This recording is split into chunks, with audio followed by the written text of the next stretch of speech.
Hey guys, I'm Tom the Tech Chap, and this is the brand new Asus ZenBook S16, just announced at Computex, where I will be when you actually watch this video. This is now a week before that. Asus very kindly sent this over ahead of the launch for me to have a play with, so this is an early pre-release sample, so I can't do any proper tests or benchmarks, but I want to give you a bit of a first impressions walkthrough. And for me, there's 5 reasons why this is shaping up to be one of the best laptops I've used this year so far. And at number 1, this is in the first wave of laptops boasting AMD's latest Ryzen processors, with particularly big upgrades for the integrated graphics and also the AI performance. We're looking at up to 50 TOPS, or trillion operations per second. So for any AI accelerated tasks, these new chips in these new laptops will be much more efficient. Now, of course, the issue with putting a new powerful chip in a laptop this thin and light is keeping it running cool and quiet. So this guy comes with a new dual fan design. We also get graphite sheets throughout, including underneath the keyboard, which is obviously where you keep your hands. You don't want your palms getting sweaty while you're using this. And up here we have, let me see, 1, 2, 3, 4, 5, 6, 7, 8, 9, 10, 11, 12, 13, 3,522 individually CNC machined vents up here, keeping everything nice and cool. Now, obviously, I can't test the performance, nor the thermal performance and the throttling, nor the battery life for this video. This is very much a first look, and I'll hopefully come back to this in a full review soon, as well as a more broader buying guide, because there are so many new laptops with so many new different chip options coming out, it's getting a bit overwhelming. So make sure you have hit that subscribe button and stay tuned for that. But on paper, even in the 28 watt performance mode that this can run out with the new chips, it shouldn't get too hot or too loud. So number 1 is the performance, but number 2, the screen. This is a 16-inch 3K resolution 120Hz HDR OLED touchscreen, which also supports this, the Asus Pen 2. And it is a gorgeous screen, if perhaps a little bit too glossy for my liking. But there will also be a smaller Zenbook coming a bit later in the year, but I always prefer a big screen as long as it doesn't make the laptop too big or heavy. Which very neatly brings me on to number 3, the design.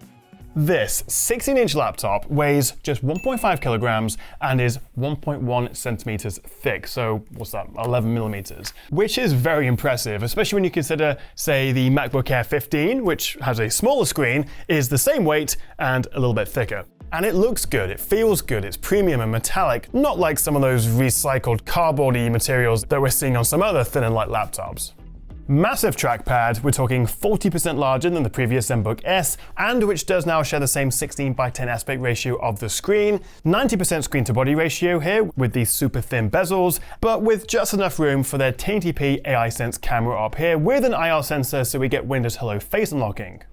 I have to give Asus credit, because as someone who regularly uses a MacBook as well, including the MacBook Airs, where you have to make do with just USB-C ports, considering this is thinner than the MacBook Air 15, we have an HDMI 2.1, we have 2 USB 4s, audio combo jack, full-size SD card reader, and a USB Type A. It's a 3.2 Gen 2, I think. Basically every port you'd need in a chassis this thin. I don't know quite how they do it. And they've also squeezed in a 6-speaker sound system with 2 tweeters, 4 woofers, it's tuned by Harman Kardon, and we get Dolby Atmos support. But moving on to number 4, and I think it deserves its own number by itself just because of how proud Asus are of this Ceraluminum,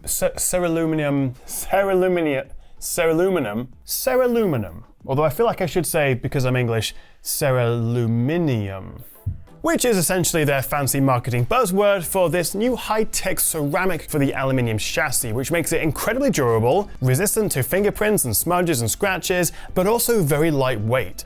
And it doesn't feel cheap or rough or like recycled cardboard. Honestly, I think they've done a really nice job with this. It feels premium, it looks good, but it is nice and lightweight, and it doesn't pick up my grubby little paw prints. This also comes in 2 colors. This is Zumaya, I think that's how they say it, Zumaya Grey. It also comes in a Scandinavian white, and it's not like they've just painted this white either. Both versions are actually the same color underneath, but due to the chemical structure and some oxidization process, I'm not going to pretend I know how it all works, it then changes the color. So they're not just painting it white, which might get chipped or fade over time. And finally, number 5, the price. Now this will vary between regions, and right now I think I only have the price for this top spec model with the highest end new Ryzen chip and also the 2 TB of storage, 32 gigs of RAM, but we're looking at £1,599. 1600 quid, which is obviously quite a lot of money for a laptop without a dedicated graphics card. But when you consider the MacBook Air 15, for the same price, you get half the RAM and a quarter the storage. They're both going after the premium thin and light market, and unlike a MacBook Air 15, you are also getting a OLED 120Hz touchscreen with this, which is very nice.